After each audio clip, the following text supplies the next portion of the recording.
Welcome to the Sober Nation FM podcast, where we're putting recovery on the map. I'm your host, Jonathan Sylvester. This show is brought to you by Sobriety Engine. Do you want to take your recovery to the next level? Do you want more support, community, and fellowship? Sobriety Engine is an incredible free online community of men and women supporting each other in their recovery. You can get a ton of great tips, resources, and guidance to help you succeed in recovery and in life. Visit sobrietyengine.com to join today. Sober Nation FM is also brought to you by Recover Health. If you're ready to get fit and start living a healthier lifestyle, all while supporting your sobriety, then you can learn more about having me as your own personal fitness and nutrition coach at rcvrhealth.com. And whether you're listening to the show on Spotify, Apple Podcasts, or watching on YouTube, please share this with your friends. Follow, subscribe, and leave a review. Nation, let's hop right into today's episode. Today, I'll be speaking with Dr. Dawn Nickel, who is the creator of She Recovers, the largest online platform dedicated to supporting women in recovery from behavioral health issues. Thanks for joining me today, Dawn. Oh, you bet. It's my pleasure, Jonathan. Thanks for having me. Absolutely, absolutely. So before we go any further into your work with She Recovers, I'd like to hear a little bit more about your own personal experience. Right. So how did you end up finding recovery yourself? Well, I think that I knew that I was addicted by the time I was 17. I'd been using for just a few years and I'd already had several overdoses. So I knew kind of at 17 that there was an issue. And I remember thinking that I am not like other people. I'm not going to be able to do this for very long. And by the time I was 20, that was even more clear. Um, and I got pregnant at 20. And so I always talk about the period from when I was 20 till I was 27 when I entered my first treatment center as my 7 years of harm reduction. So throughout the pregnancy, I minimized my use, but I still used primarily alcohol at that time. I kind of stopped using the drugs that I was using during my pregnancy. But after my daughter came along, I became kind of like this weird binge user, whereas before I'd been pretty steady. But so I really do think I was moderating my use for Sure. about 7 years. And then I ended up in a very abusive relationship and marriage. I had a second child and I just could no longer cope with both the domestic violence and the using, and something had to give. So I knew that if I was to escape the relationship, I needed to get clean. So I went to treatment in 1987. When I got out, I did actually not go back to that relationship. The marriage ended from treatment. I left my husband from treatment. And for a couple of years, a little more harm reduction, smoked a lot of pot until 1989. And then I entered a 12-step program and got really serious about my recovery. And so since May 1989, I've been clean and sober for all but 2 days of the last 31 years. In the year 2000, my mom passed away, and I decided I needed to use her leftover pills to kind of moderate what I was feeling and the trauma of the loss. So in May, if you are a person in a 12-step recovery program that counts abstinence, in May, I'll celebrate 20 years of complete abstinence again, having had 11 years prior to that. Wow. Okay. Yeah. That's pretty awesome. So I've got to say, considering that you work with, women, I think the fact that number one, I love your honesty, and I'm assuming, I would think we both agree that just needs to be part of the recovery process for sure. But what I would gather some women really appreciate is your honesty surrounding your use hmm slash drinking. I think you said you had really cut back on the use during your pregnancy because that's just something that hmm happens sometimes, right? So I mean, Yeah. I'm just curious, what is some of the feedback that you get on that from women, and what do you hear from some of the women you're working with, maybe that are trying to deal with that? Well, I think it's just really important that we share our stories so and I share it kind of like what I always think is like when I talk about the fact that I was using when I was pregnant, or that, I was a drug dealer, or like all the things that I did that, Yeah. other people might be aghast at the idea. Like Hmm. there's no emotional charge for me to share those things anymore. And I hope that and I've heard, from the women that are in our community that like that's kind of refreshing for them to know that I have no shame. I'm not going to apologize for having used drugs as a drug addict during a pregnancy. Right. or been, used as I did with when I had two young children. It's just what I did. It's just who it was, my coping mechanism. And so if I don't have any shame, kind of, I obviously, did a lot of work, a lot of therapy, a lot of Sure. steps to get to the point where I don't have shame about those things. But I think women appreciate it. It gives them the opportunity to kind of maybe disclose, you know what?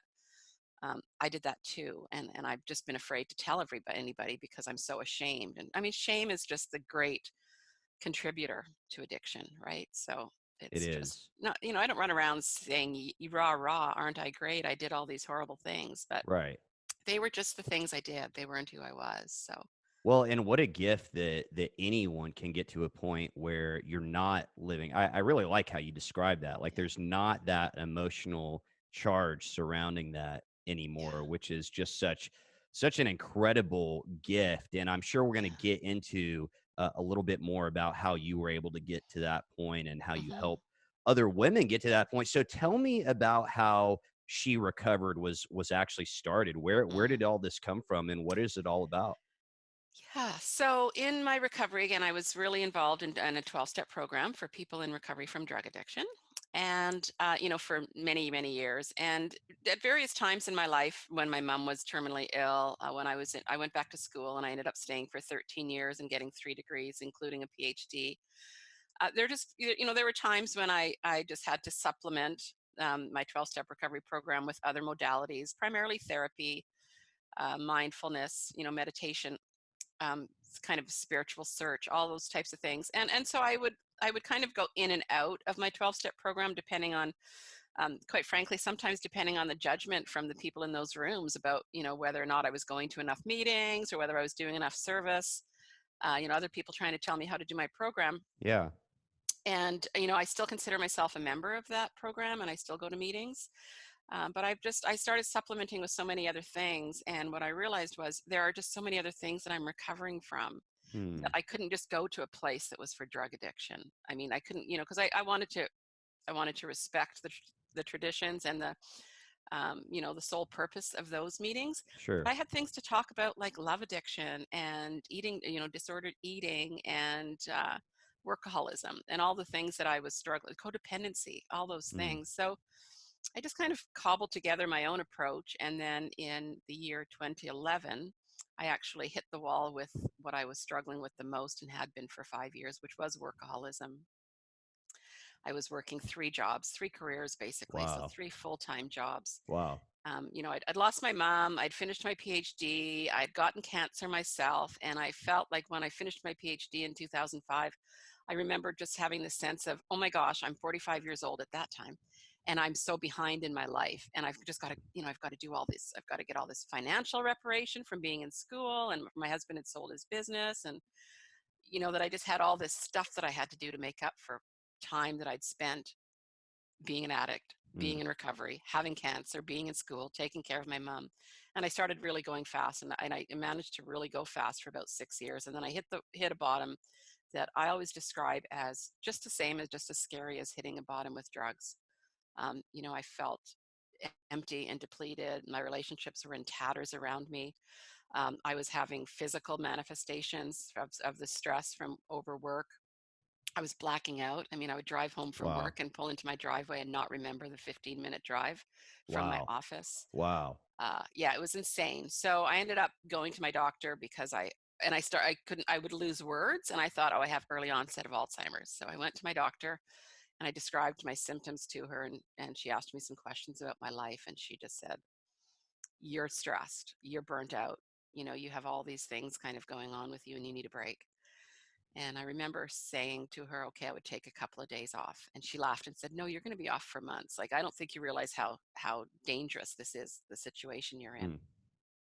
So I did end up being off of work. I'd finished teaching a course, so I was done with my teaching university, just barely at that time. I was doing some consulting work, and the contracts that I had with other clients had ended. So I was finished with consulting. And the only job I had at that moment was a big job in government. I was a director of research. So I could go on leave from that one job and put the others aside. And I did that for 4 months. And in that time, I just kind of really did, took an inventory, right? I Mm. took an inventory of my life and realized that. I had survived addiction despite 4 near-death overdoses. I had survived cancer, although my cancer story was one where I was within an hour of my death when they opened me up surgically to remove a tumor that had perforated my colon. And I just remember thinking, like, I've been given this gift of life twice, and I'm screwing it up, by just getting this other thing going with this workaholism. And I didn't get clean, and I didn't come into recovery to not have relationships with my husband and my children. So I just did some deep soul searching, and what came up for me was I really wanted to do more work with women. In my consulting work and in my background, I was a consultant in the areas of mental health, addiction, and intimate partner violence, three things that I had personal lived experience with. But it had always been kind of at the policy level, and creating support and doing analysis and research. And I realized that I wanted to do more one-on-one help, kind of maybe coaching with women. So in that 4-month period that I was off on leave, I started a blog called Recovering Dawn, and I started just kind of putting my ideas out into the blogosphere around, we're all recovering from something, and we have to do it different ways. Like, there isn't one pathway for anybody. And the response was just really, it became really apparent to me that women were actually looking for that type of information. There were women who maybe had been trying 12-step recovery for whatever it was they were recovering from, and it wasn't working, and they wanted to know that there was hope that they could do something different. There were women who were doing something different and needed to know that 12-step recovery was actually a great thing and they should check it out. So and so on and so forth. So it just kind of started the conversation. I started a Facebook page called She Recovers when I went back to work after 4 months, because as a workaholic, I couldn't work Couldn't all stay day and away. then blog all night. And Yeah. my daughter, who knew more about social media than I did in 2011, said, let's just start a Facebook page. Okay. So we did that. And then within a year, we decided to offer, I did a recovery coach training, and we decided to offer the very first She Recovers yoga and recovery retreat in Mexico in November 2012. And that was the Wow. beginning of She Recovers. That's awesome. That's awesome. Hmm. It's so interesting to me. You've touched on a lot of points here, but it's so interesting to me that I think it just says a lot about our thinking, or I'm just going to relate my thinking to your thinking in that, we go so far to the left with like not doing anything in life Mm-hmm. at some point to so far to the right where we're working three jobs to the point of, blacking out on the way home, not even remembering the drive home. And that is interesting. I think that's also an important point in and of itself, that stress can manifest itself in so many ways, Oh, and you yeah. blow it off, right? You're Hmm. like, there's no way this is stress. This has got to be something more serious. And it is It's stress. So just stress. you just touched on something a couple times there. You said we're all recovering from something. And I Hmm. do believe that. And funny enough, this was brought to me by a client that's not even in recovery himself, and we were having a conversation about this way back, and I had never thought about this before. So, what exactly do you mean by that? Mm, Because I know that this is kind of at the top of the intentions and guiding principles of yeah. She Recovers, which I want to get into here in a Yeah. second. But what does that mean? Yeah. Well, it's kind of the fundamental underlying principle of She Recovers, right? Is Okay. like we're all in recovery from, and it's the human condition. Hmm. Everybody has stuff, right? Many of us are recovering from our childhood, something in our childhood, and it doesn't have to be a big, dark thing. It can be just, whatever it was. But the reason that it's so important to me was because I realized, through therapy and through all the work that I did, that the thing that I thought I was in recovery from, which was drugs, was actually my coping mechanism. It was my solution, right? It wasn't actually the problem. I mean, it became a problem, but it started out as a solution to, and again, this is what I actually realized in when I had my kind of breakthrough. Some people call it a breakdown. I call it a workaholic breakthrough.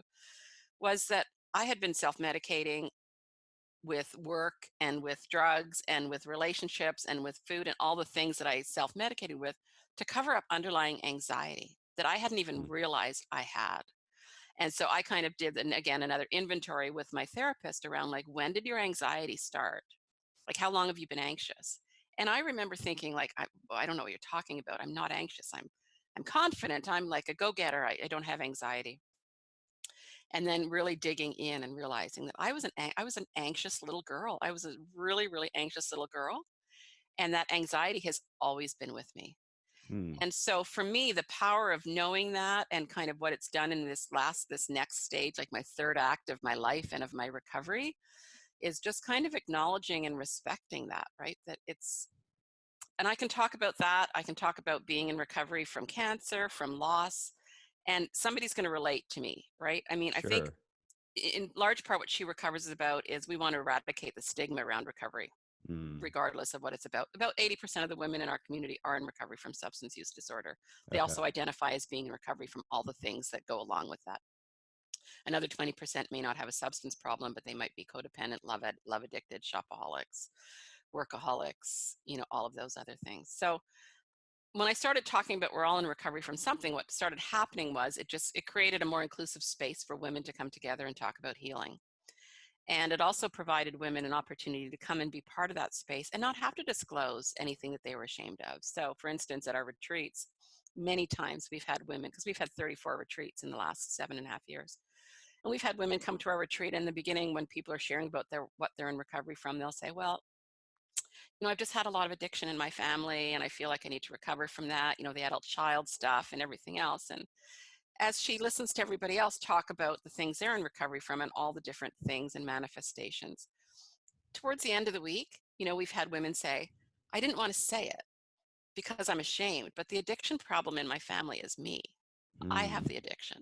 And Interesting. I just wasn't ready to say that until, I'm sitting here with 20 other women and you're all talking about it like it's like a badge of honor because it got you here. And I'm realizing like I've been looking at this all the wrong way.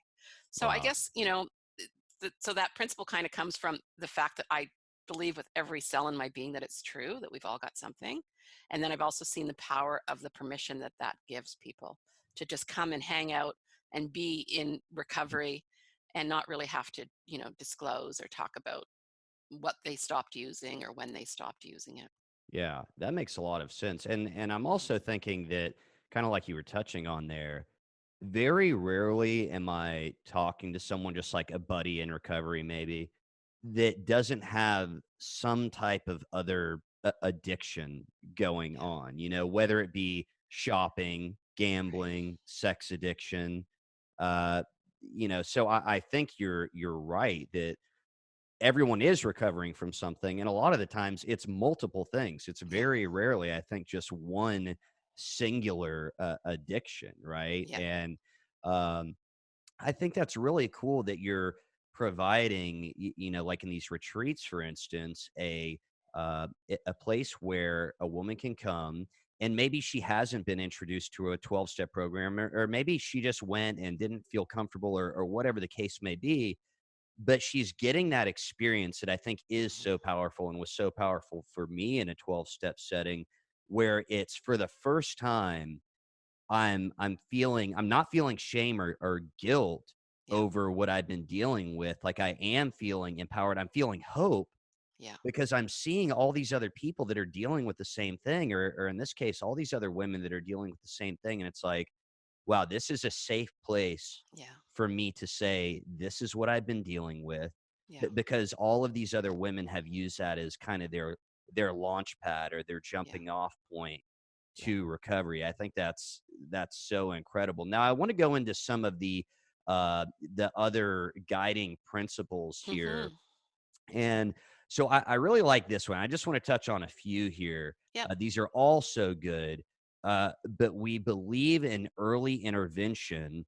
Yeah. We don't have to hit rock bottom to pursue recovery in any Uh-huh. area of our lives. I really love this. I think this is one of the biggest misconceptions, and I think it's one of the most verbalized things, right? For people that are actually dealing with addiction themselves, and then people that think maybe they know something about addiction. I mean, I can't tell you how many times I've had a conversation with someone that is not an addict themselves, isn't really too familiar with any of this, and they say, "Well, you have to hit your rock bottom," right? Yeah.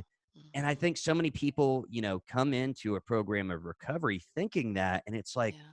you don't have to lose everything. Oh. you don't have to lose everything. Why do you think that's important? And do you feel like Mhm. you really hit a rock bottom? Oh, yeah. Okay. Yeah, Okay. yeah, no, Me too. I had a Me few. too. I had a few. I mean, yeah, Yeah. definitely.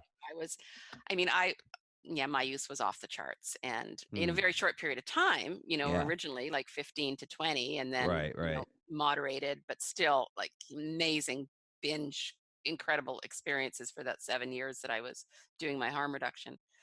But no, I was horrifically addicted. So I had rock bottoms. I Hmm. ended up in a relationship where there was a person who might have killed me if his addiction had gotten just a little bit worse, and I was too addicted to get out of it until I got out of it. So, but the principle of early intervention is really important to me for a couple of reasons, and one is that my daughter Taryn, who's the co-founder of She Recovers, um, when she was 16, as it turned out, she started using drugs, and very, very quickly, the drugs that she was using at the time, which were, cocaine and meth. Uh, cocaine was also my drug of choice. She spiraled out of control very, very quickly. Hmm. So she became dependent very quickly, but she Okay. didn't have time to really like hit a rock bottom because eventually, although it took me way longer than I wished to notice what was going on, because she was like her mother, very manipulative. She could lie her way through anything. Sure. Um, but by the time we figured it out and kind of like we have to do something, the interesting thing for me was I was hearing from two people, two sets of people at that time. Like, what do we do with Taryn now? She's running away with a drug dealer. She's just following in her mother's footsteps. Um, and so I had two kind of influences in my life. I had the professionals who were saying like we need to intervene and we need to do this and that, and we have to get her out of this very dangerous situation, and we have to do that now, like before things get too bad. And I had, God bless them, people who I had been in recovery with for that time for like 12 years saying, she's just going to have to hit a bottom. You're just going to have to let her go, Wow. and she's going to have to hit a bottom. God. And I just like I remember going back to the professional and like the therapist, our family therapist, and saying like, I just don't know what I believe. And she said, well, her bottom could be death, or it could be that she gets, ends up in the sex, or like who knows what her bottom could be. But she said, like, we're not going there. Like we're intervening now. And obviously, when I feel for any parent who's out there dealing with a child in addiction, because not everybody is going to respond the way that Taryn did. Taryn was raised in a because I left the bad marriage, married a perfectly wonderful person who celebrates 31 years clean tomorrow. That's awesome. Um, we met early in our combined recovery paths. And so she had grown up in a household by that time knowing that, there's a thing about drugs in our family and we just don't do them because we get addicted to them. So she knew that. And also, she really didn't, she felt that she didn't want to be going down that path. So we were really lucky when we kind of locked her in her room to detox and, did all the things that we did with her. She adapted fairly well. Whereas, another child might have just busted out of the house and left, and that would have been, and she did do that once, but we did get her back. So the whole idea that we kind of caught her when it was early was, it just so powerful for me. And, Hmm. I've shared that message with other people a lot now. When people who are in addiction themselves talk about their kids and they minimize it, um, something that I heard actually at an NA convention many years ago, I repeat Taryn's experience too, and that is, in most cases, children of normal people experiment with drugs. Children of people who get addicted. And so that, at any time that you can intervene with a teen is probably the right time to try. And again, God bless the parents that are doing everything they can. It's not that I did anything better or different than them. It's just kind of a compilation of all different factors. Taryn was afraid of drugs because she knew what had happened to her mom, her dad, her real dad, and her stepdad. So she had a healthy fear of addiction. And she didn't stay clean. She stayed clean for a number of years. And then she Okay. thought, I was 16. I just want to try Right. it a little bit more. It So was she a went through her fluke. own period of time of playing around with it again, but Yeah. been back on track for years now. Well, I can only imagine. I mean, I don't have kids yet, and I will just say that these conversations, I always appreciate them, and they're almost part of my own recovery process and Hmm. understanding, what I put my own parents through. Yeah. and at the same time, it's got to be such a tough deal. I'm relating it to just dealing with friends. And I was just having a conversation about one of my buddies that's struggling today. And it's like, it's this struggle between, well, I don't want to try to like force them and they're not ready yet. But at the same time, like this is someone I care about, and it's such a tough thing. But I mean, I'm thinking, just to relate it to my own story, that had it not been for my parents really stepping in and really just saying, like, you've got to do something about this and almost forcing me to go to treatment, I probably wouldn't be here period today, much less, Mhm. clean or anything like that. So Yeah. so I do appreciate that. I think you said it pretty well. You at least have to try Yeah. to really intervene. So now let me ask you, I mean, just on that point of not having to hit rock bottom, do you think that when you introduce this, to some of the women coming into your community, do you think that kind of do you see that kind of strike them sometimes? It's like, wow, I've never really thought about that. I mean, I kind of thought I just had to like keep digging this hole, or how does that strike some women, do you think? No, because I think, well, in our community there are a lot of women who just kind of know this already Okay. intuitively. Okay. So because I think the messaging that we think is so prevalent, which is that you have to hit rock bottom, is changing now. I when people talk about, and I know this it's controversial at times, the sober curious movement, or Right. you know, um, that women are realizing, and I guess for me, what I know to be true about women, and this is, the research bears this out as well, is that when we when women in particular become mothers, they're they might be using, and the way they're using, often it's alcohol, but whatever they're using, it just doesn't really jive or fit very well with mothering. So they might not be like having to sell their car for drugs or sell their rings for drugs or anything, but they know that this isn't working. It's not working. And God bless the little children, right? Children know things and they say things. And so I think that women, and moms in particular, um yeah, they just kind of, they figure out that they don't have to take what is that saying that's been around, 12 step recovery? They don't have to take the truck all the way to the dump before they stop. So um and I think that then they come into our community, because we have lots of free online support, right? So when you come into a community and you're questioning whether you are bad enough, or whether you're too bad, or you're so bad, and then other women are sharing about, it just got to the point where this happened and I realized I couldn't continue. I remember one woman sharing many years ago, sharing with me that, like, I have got to stop drinking. And I was like, well, what's the indicator? Like, what happened? She said, I just knew without a doubt. Like, I woke up one morning and I blacked out the night before and I just knew it was time. And I was thinking, going, I've been, wow, yeah, okay, yeah. And I'm thinking, like, I blacked out the very first time I ever drank Wow. alcohol. And I kept drinking for another 12 years. It never Yeah. occurred to me that a blackout was a reason to quit. Yeah. So just those types of things, right? Other people just, our threshold for discomfort with ourselves change is different for Hmm. everybody. That's And true. I think that, women are more fortunate in today's recovery community because they are finding other women more like themselves. If they are, or we call them, Jolene Park, who's a wonderful recovery coach, um, who works with us and is a part of our community. She calls it early exiters, like gray area drinking. It's Okay. specifically about drinking and not all drugs, but Sure. so she refers to them as early exiters.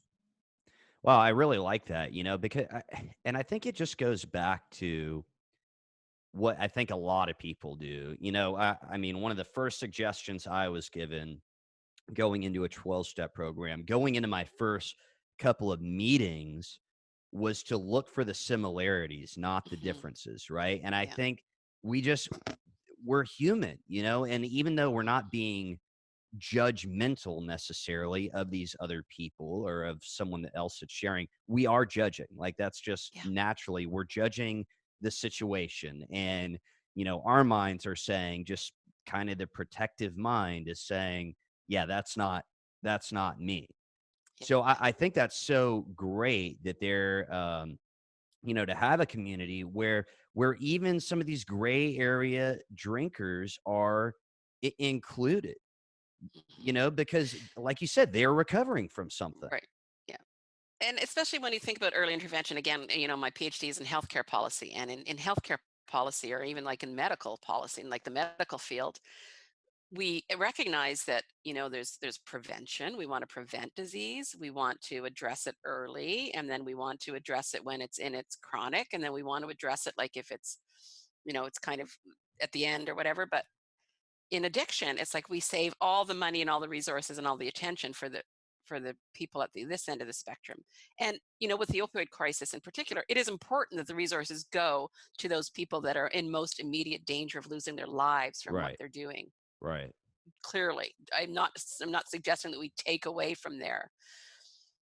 But with addiction, if you believe addiction is kind of the recurring brain disorder that we believe it is, the people that are back here in their recreational use, or whatever we want to call it, or minimal use, like, they're Mhm. going to move along and they're going to get there. So we do need to pay attention to this other end of the spectrum. It's if I knew by 17.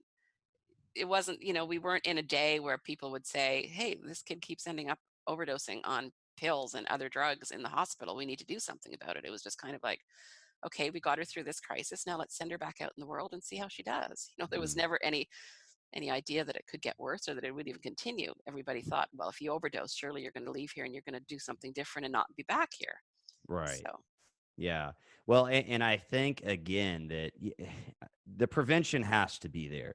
And I think I'm just thinking to like growing up myself, even, and I mean, I had Dare when I was a kid, but that most was in like, ineffective y- program yeah, out there. and that was like in fifth grade, and Yeah. then there's this huge gap, and then there's not really anything else.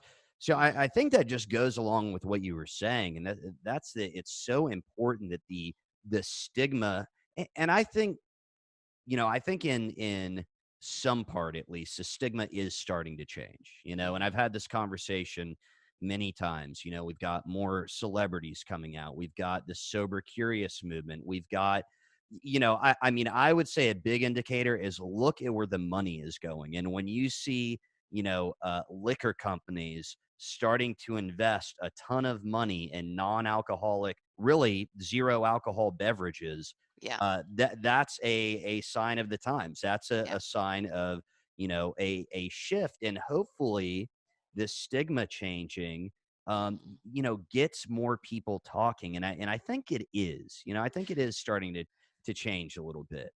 I think, like our job, I always say, well, I say a lot of things, obviously. I talk a lot, but the She Recovers movement is all about showing women that recovery is possible. It's not only possible, but it's cool.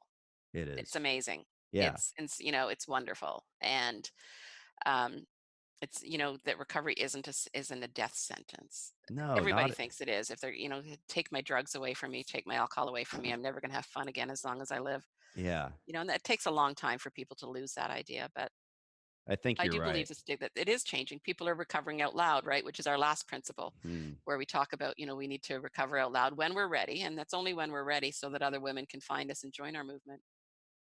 And I think That's that, having all the social media has had a huge, yeah. it's had a huge influence on people Sure. choosing recovery. Look at Instagram and how many sober influencers and sober accounts there are on Instagram. It's insane. It's wonderful. Yeah. No, I think it's really awesome. And, my wife, who's not in recovery for a long time, like, I used to say, like just within the past few years, like, isn't that crazy how like every TV show has like an underlying tone of recovery, or like there's 12-step meetings going on, or this Yeah. person is, and she would just say, no, you're just like more drawn, you're just noticing it, Right. because, and now it's like, okay, Brad Pitt. Yeah. Yeah. Let's stop there. It's Yeah. like these big people that you never thought Hmm. would be speaking about. I mean, let's look at the Super Bowl was, Hmm. a couple days ago, Demi Lovato, Yeah. singing the national anthem. Yeah. There's all these stories coming out Hmm. that aren't. it's not just here and there. It's very prevalent. It's very frequent. It's in the limelight. I think it Mhm, is a cool thing, and I love mhm, what you said. I mean, if there's one message I'm trying to get across on this podcast, it's exactly that mhm. recovery isn't just possible, it can afford you an awesome life beyond Mhm. anything that you can even Yeah, imagine, which has been my experience. yeah. My husband shares a mess. Well, he's kind of a recovery god in my eyes. He can also be a real ass. But he's, and I know that these aren't necessarily original things that he shares, but he always says, if you're not having fun in your recovery, switch something up because you're doing something wrong. Hmm. And he also talks about how somebody told him, and I know I've heard this a lot kind of in 12-step recovery, that like when you come into recovery, make a list of what you hope to accomplish and the dreams for your life. And you revisit that on a regular basis, and it won't take more than a year or two to realize that you shot for below what you really think, that that you undercut yourself, or I forget exactly how he says it, but it's just so true. And that doesn't mean that life in recovery is just all pink bubbles and Right. hugs. It's people still die, and people get sick, and Yeah. you still have to make money, and it still rains and snows on the west coast when you don't want it to, and all of those things. But being present for it, and being present to yourself and to the people that you love, and helping other people to kind of find that same presence and awareness and mindfulness, it's just, there's nothing like it really. It's like this club. It is a club, the recovery club, and I Yeah. think it's the greatest club on earth. I think it's pretty awesome, and yeah, I think that for me anyway, it just that hope that I felt about being able to get clean, that kind of started to translate, thankfully, to other areas of my life. Even when things weren't going great, it's like, yeah, but that worked out. So like, I Yeah. feel like this can probably work out, and that's why I think what you mentioned about how you got into therapy and meditation and all these different things and kind of your own little spiritual journey. I think that even though like the root of my recovery is a 12-step program, I think that's stuff that we should just be exploring. Hmm. I think that's something that should be encouraged, figure out, because even within a 12-step program, people are kind of doing things, their own way to a degree. So I think we need to find what works for us. Now, speaking of a 12-step program, I want to move on to this next one here. Next guiding principle, we focus on our strengths, not our defects. This is how we change. Now, I don't want Hmm. to assume anything here, but I'm thinking that the word defects was used because it's a different line of thinking from a 12-step program. We talk Yeah. about, defects of character, which is focused on. And Hmm. is that kind of the thinking behind this one here? I will tell you that um, it's very interesting. Within that principle, the main point of that principle is that we get further when we focus on our strengths. I mean, Mm, it's an evidence based, proven theory that yes, which I if you love. focus on somebody's strengths, Yeah. you'll do better than if you focus on what they're doing wrong or what they're not doing. So the principle itself is really, based on the science behind the principle. I'm a researcher, but it's not because I love and respect and am a member of a 12-step program. It was never meant as a dig to, but it's definitely meant as a flag for people who may have had an experience in 12-step recovery like I had in the beginning, which was I felt like I was just one big walking defect. And I didn't have a sponsor who reminded me of my strengths, because nobody had reminded her of her strengths. So it was really about the defects. And so I think it's just really important, again, scientifically and evidence-based, that we focus on our strengths. Like, what are you doing right today? What went right today? Like, we Mm, can talk about what went wrong and what you need to improve later, but tell me one thing that went right. It's just so much more empowering, right? Than that. So that's not to say that in order to change, we do still have to change behaviors and change attitudes. But we have got to, I think we start off by focusing on what we do well, and we use that strength. And for anybody who's in a 12-step program, who's, done steps, 4 through 7, I think 7, been a while, I guess.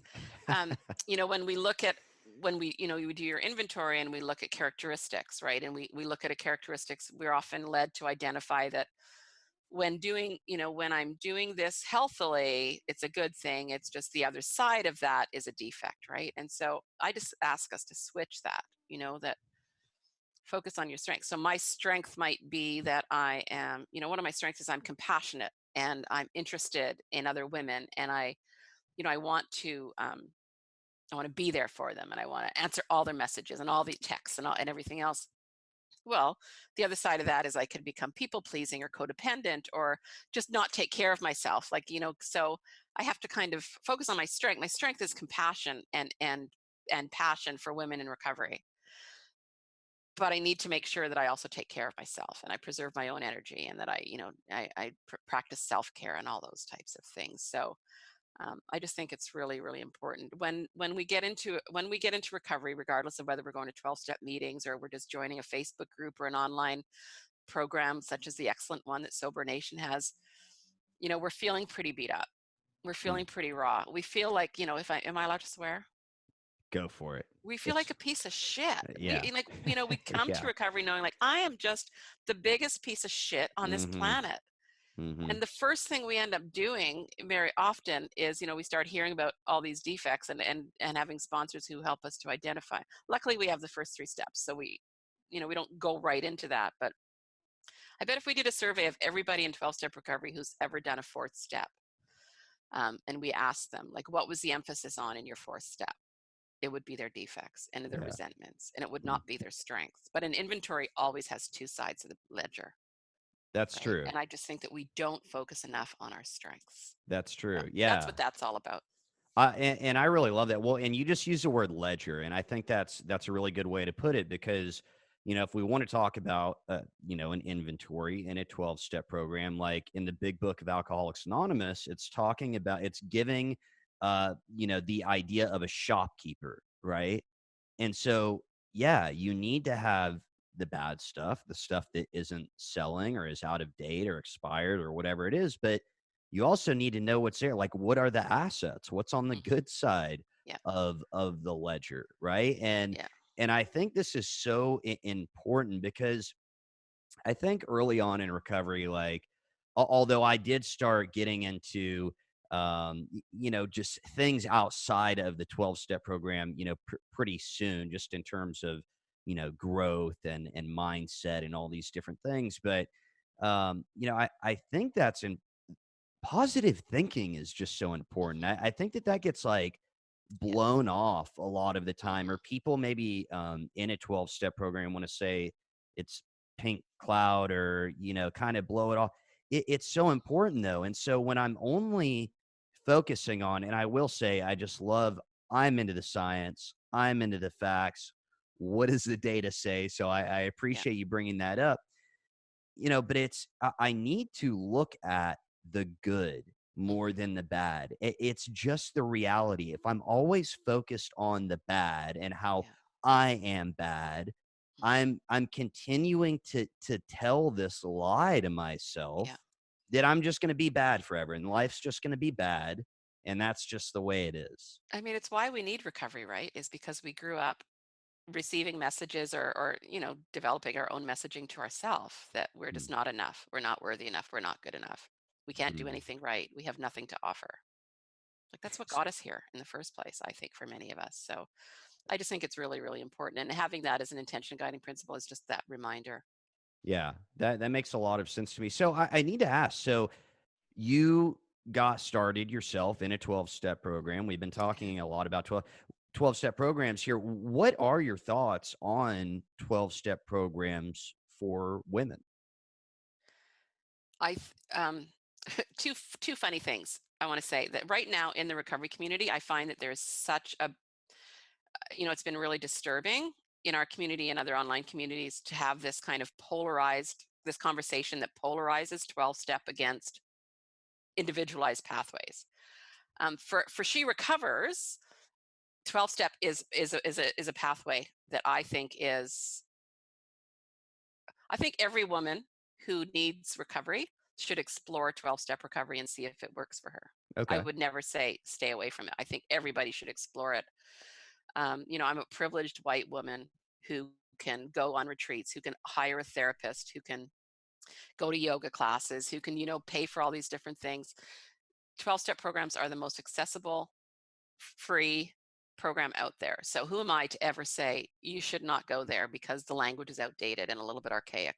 Mm, Because it is in some of the programs. sure. I always joke. I mean, I try not to disclose what 12-step program I'm affiliated with, but every once in a while I'll say to people in the other program that we update our literature on a regular basis. So there you go. We Um, don't need a dictionary to know what is being said in this book. exactly.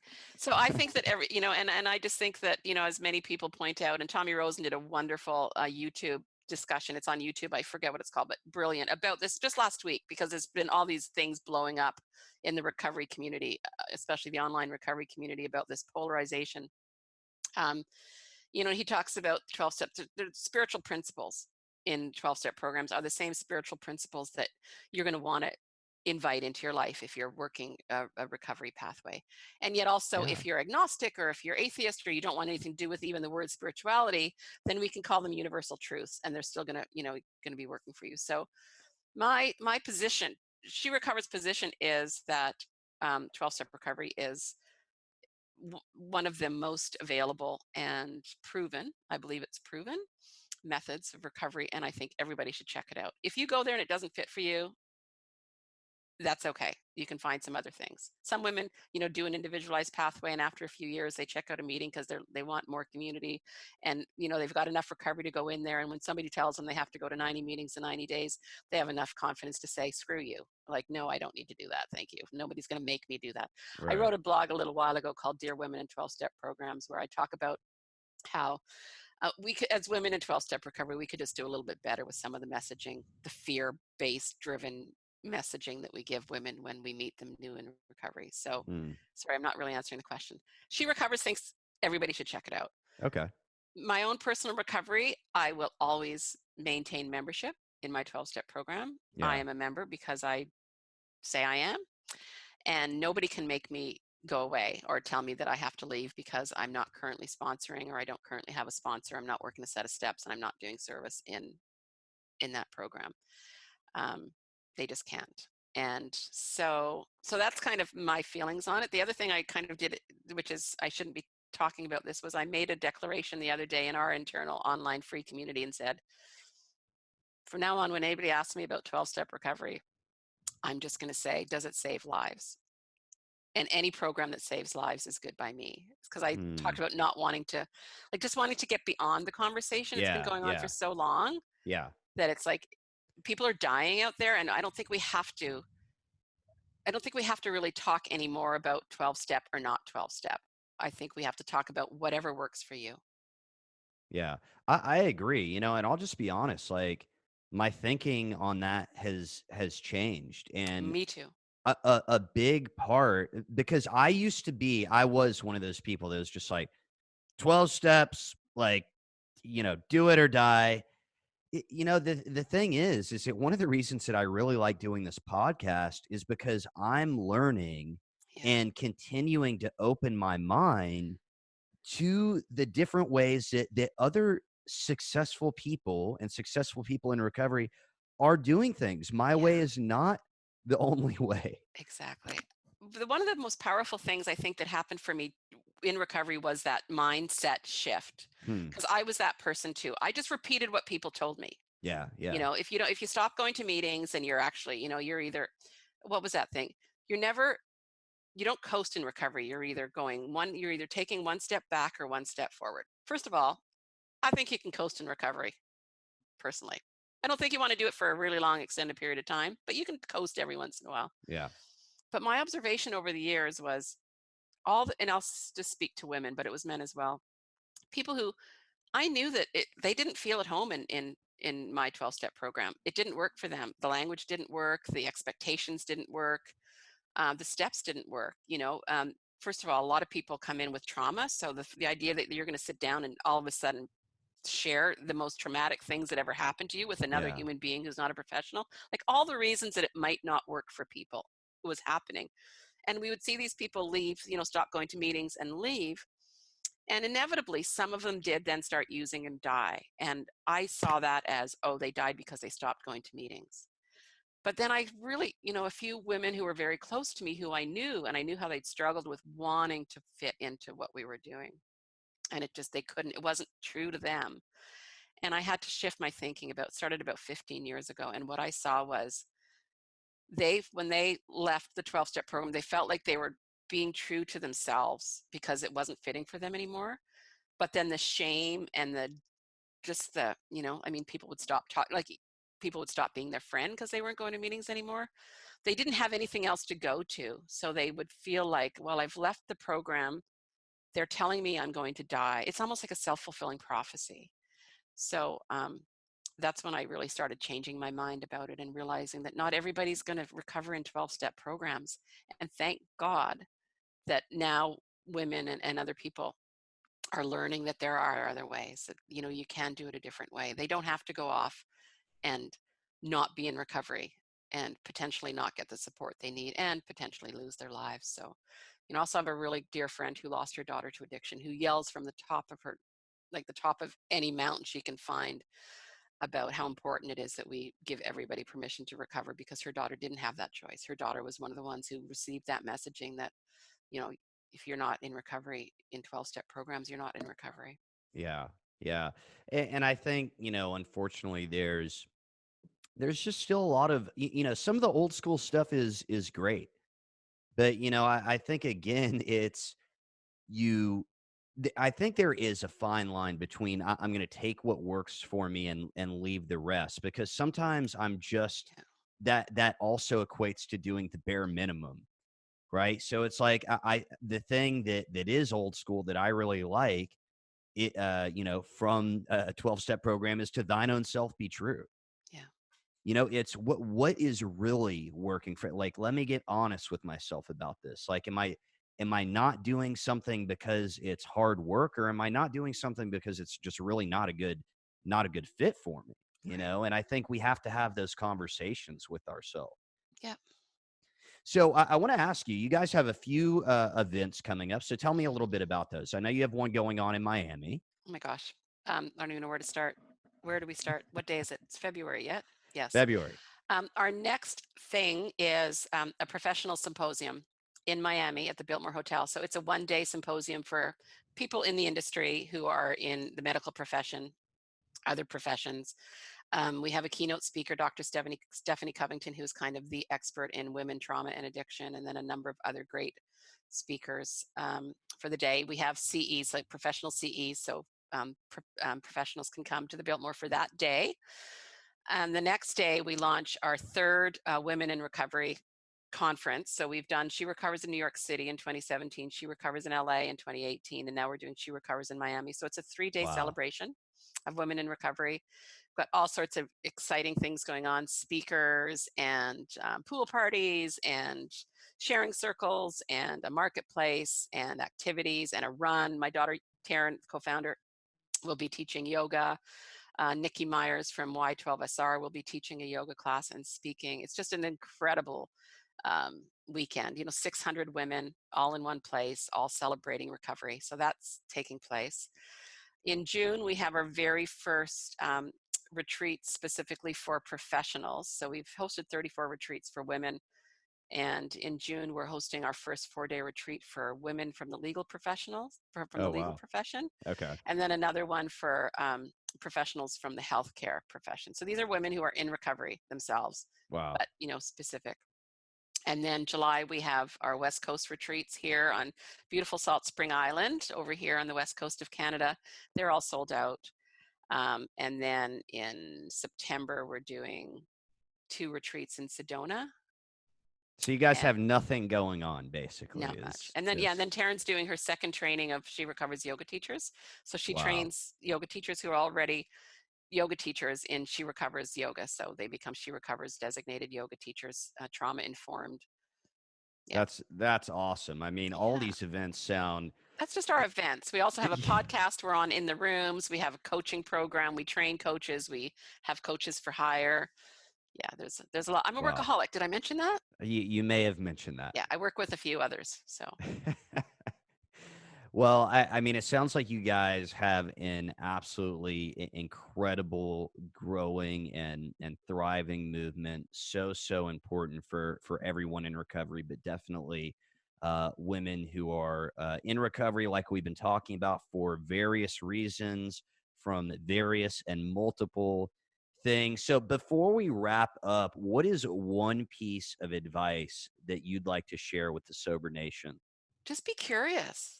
Like, just explore, explore where you're at in your own journey and whether you need recovery, and like then dig deeper and say, like, well, maybe somebody can help me figure out an answer to that, and then explore, well, how should I do this, and then try something, and then try something else, and like just really be curious and explore. And you'll find a way to kind of I don't know, I guess for me it's just about life is hopefully about bringing joy into our life. I'm turning 60 in May. I'm a little freaked out, not in like a, oh my god I'm getting old thing, but in like, because like I said, I've already survived some pretty devastating diseases, but I want to make the rest of my life count. I think a lot of my life has counted, but Mm, it's like I have this, I really want to make sure. So I'm really exploring, like, what do I want this next 40 years to look like before I die when I'm 100? yeah. I'm getting curious. I'm trying different things. I'm trying not to travel as much this year. So I'm not going to all of those retreats that I talked about. I'm just trying something, just, yeah, explore, try, get curious, ask lots of questions. I love that. So important in recovery, outside of recovery. I think Yeah. that's just awesome life advice in general. So you can learn Thanks. more about She Recovers at sherecovers.co.co. Thanks again for coming on with me today, Don. Oh, it's been a pleasure, Jonathan. Thank you. You're an awesome interviewer. Be sure to check out the show notes for all the info from today's episode. Sober Nation FM is brought to you by Sobriety Engine. Sobriety Engine is a free online community of men and women supporting each other in their recovery. Visit sobrietyengine.com to join today. This show is also brought to you by Recover Health. If you're ready to get fit and start living a healthier lifestyle while supporting your sobriety, you can learn more about having me as your own personal fitness and nutrition coach at rcvrhealth.com. And again, whether you're listening to the show on Spotify, Apple Podcasts, or watching on YouTube, please share this with your friends, follow, subscribe, and leave us a review. Nation, thanks for tuning in, and I'll see you next time.